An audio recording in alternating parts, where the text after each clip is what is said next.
Dream Team skin editor Dr. Jason Michaels is here with more Dysport. Information, absolutely. So, you know, I think that's the big news today is Dysport. And so when it comes down to Botox, everybody on the planet knows about Botox. I mean, we use it for wrinkles of the upper third of the face. But they've really dominated the market for the last 7 years and just haven't had any competition. I have never heard of it. We've heard of Juvederm and Restylane and all that, but well, Dysport. The company that makes Restylane is the same company that makes Dysport. So that's the competition that came out. Now, I've got a question for you, which is kind of interesting. Okay. The Botox product has been FDA approved in the United States for 7 years. How long do you think Dysport's been available in Europe? I bet longer. About 20 years. Wow. So the safety profile is really out there for this product. And Forbes magazine reported that there were 2.5 million Botox injections in 2008 alone. So making it the most common cosmetic procedure out there. And so with new competition, it opens our realms on what we can really do. So it's really a fascinating thing. The thing that I find when patients come into my office is that they kind of have questions about three major things regarding those products, that is Botox and Dysport.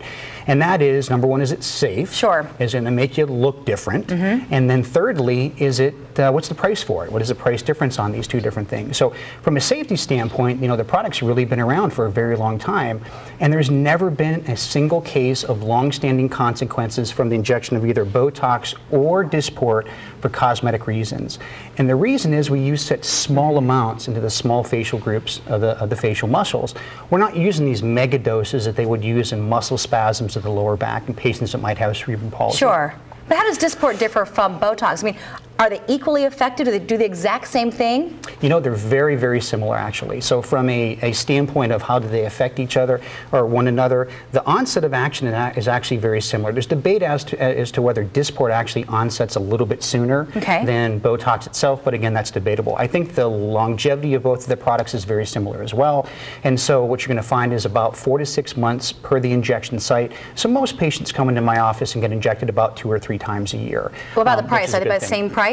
You know, actually, that's the big advantage to Dysport. So what's going to end up happening right now will probably be a lot less expensive to get Dysport, as much as about 20% less through specials around town than Botox, as we're doing over at Aspire right now. And as these competitors continue to compete against one another, we're expecting that the price of both products will be less over time as well. Well, you know, Doctor, competition is always a good thing because the more that's out there, the more consumers have to choose. Absolutely.